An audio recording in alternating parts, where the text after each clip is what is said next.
Un an après sa première smartwatch, Sony persiste sur le segment de la montre connectée avec une Smartwatch 2 qui se veut plus aboutie.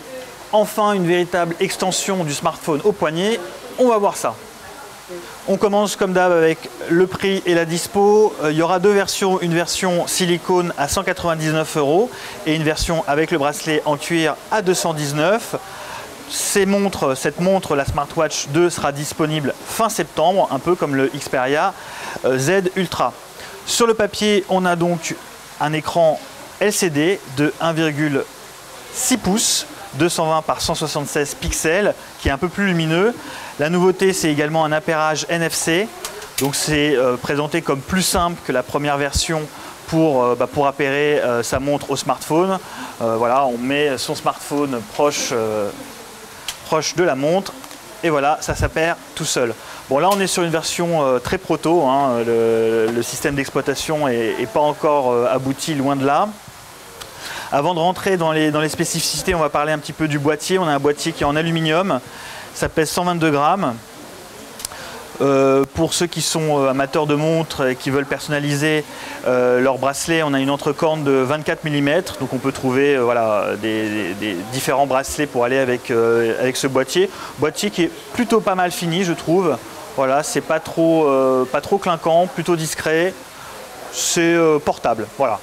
Au niveau de la certification, on est sur de l'IP57, donc une immersion à 1 mètre comme le Xperia Z, donc 1 mètre durant 30 minutes. C'est clairement pas une montre de plongée.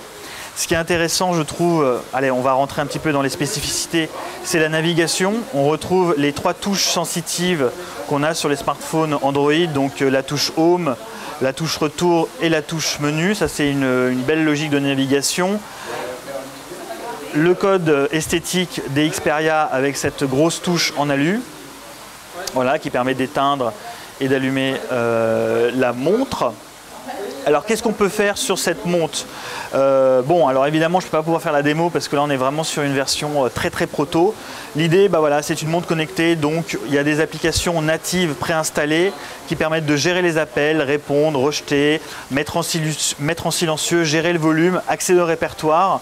On a également accès aux notifications, donc le calendrier, les SMS, les mails. C'est la notification, on n'a pas les pièces jointes. Par contre, à la différence de certaines montres connectées, on a tout de même accès aux messages en entier. Donc voilà, ça c'est quand même pas mal. Voilà. Là on est sur une version proto, on le voit bien, il n'y a rien qui fonctionne. Donc je l'ai dit, on a accès quand même aux mails, SMS, Twitter, Facebook, les messages, les notifications en entier.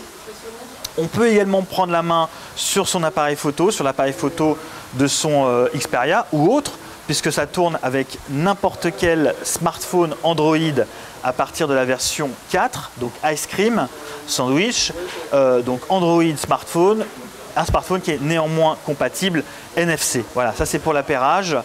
Que dire de plus? Donc NFC, je l'ai dit, ça communique en Bluetooth 3.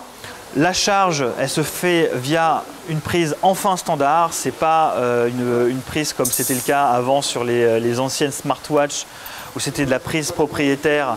Là, on est sur un slot micro USB. Donc là, le slot micro USB, on le voit pas. C'est un proto. Voilà ce qu'on peut dire sur cette machine, sur cette montre connectée. L'autonomie annoncée est de 3-4 jours. Ça sera évidemment l'un des points à surveiller sur ce type de produit. À côté de la petite dizaine d'applications natives, donc préinstallées, Sony s'est engagé à proposer 200 mini-applications disponibles sur le Play Store. Voilà, l'idée c'est de faire évoluer cette smartwatch qui, je le rappelle, sera disponible fin septembre. C'est Alexandre Billot pour CNET France. Merci et à bientôt. En vidéo également sur Dailymotion YouTube et en podcast iTunes.